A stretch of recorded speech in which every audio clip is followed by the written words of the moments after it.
Durante décadas, ouvimos a mesma história.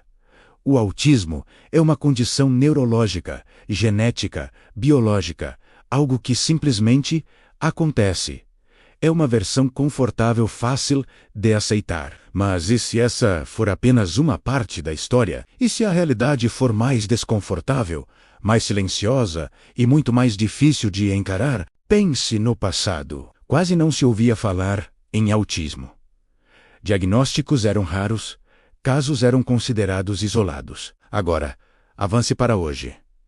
O número de diagnósticos explodiu. E a pergunta que quase ninguém faz não é apenas por quê. A verdadeira pergunta é: o que mudou no nosso mundo? O que entrou na nossa rotina que não existia antes? O que passou a cercar as nossas casas, os nossos quartos, as nossas mãos e as nossas mentes? A resposta está em todo lugar, mas é invisível. As telas, as ondas, o sinal que nos conecta a tudo. O tempo todo. Antigamente, o ser humano vivia cercado por um silêncio eletromagnético. Não havia Wi-Fi, não havia 5G. Não existiam redes sobrepostas cruzando o nosso corpo 24 horas por dia. Hoje vivemos mergulhados num oceano de campos invisíveis. Antenas, satélites, roteadores, torres de transmissão, sinais que atravessam paredes, ossos e células. Nós não vemos nada disso, mas tudo passa através de nós. Agora, vamos conectar os pontos. O cérebro humano é um sistema elétrico complexo. Ele funciona através de impulsos elétricos. A comunicação entre os neurônios é feita por sinais delicados. Então, aqui vai a pergunta proibida.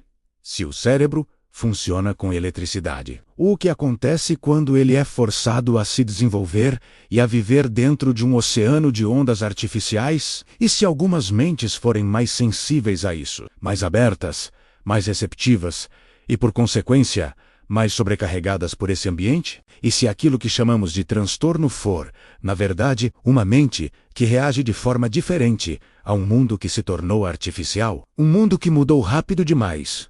Muito mais rápido do que a nossa biologia consegue acompanhar. Mas ninguém quer estudar isso a fundo, porque, se essa hipótese fosse real, as consequências seriam gigantescas. Teríamos que reduzir sinais, rever tecnologias, talvez até desligar fontes de emissão. E isso custa bilhões, e ninguém gosta de mexer no que gera bilhões. Agora, vamos adicionar outra camada, ainda mais incômoda.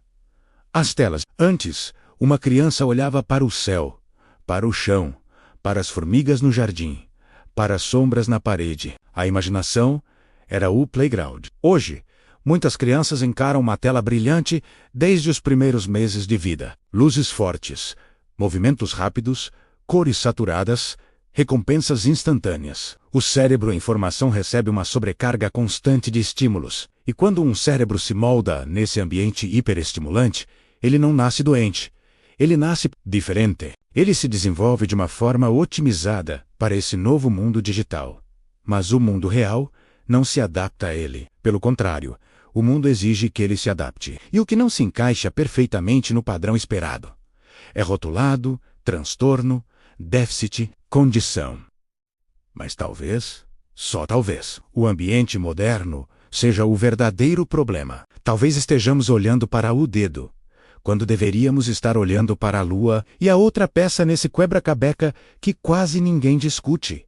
Adultos sendo diagnosticados hoje, homens e mulheres com 30, 40, 50 anos que descobrem que sempre foram diferentes, mas só agora recebem um nome para essa diferença. Por que agora? Porque o mundo de antes exigia menos. O ritmo era mais humano. Havia menos estímulos, menos ruído visual e sonoro, menos comparação social constante. Agora, tudo é tela, ruído, pressão, velocidade. E quem não consegue acompanhar esse ritmo frenético, começa a sentir o peso. O cérebro simplesmente entra em curto-circuito.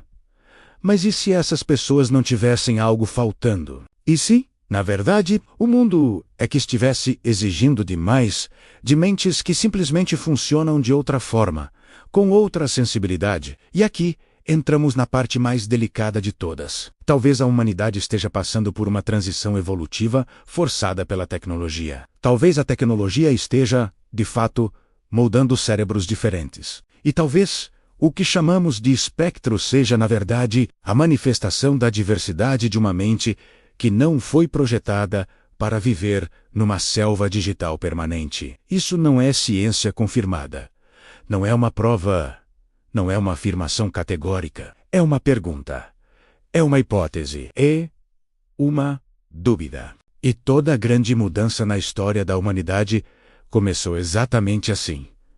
Com uma dúvida inconveniente, com alguém ousando questionar o que era dado como certo. E a verdade mais inquietante de todas é esta: o mundo nunca esteve tão conectado, e ao mesmo tempo, nunca estivemos tão desconectados uns dos outros. O mundo nunca esteve tão cheio de telas, e tão vazio de silêncio, de introspecção, de tédio criativo.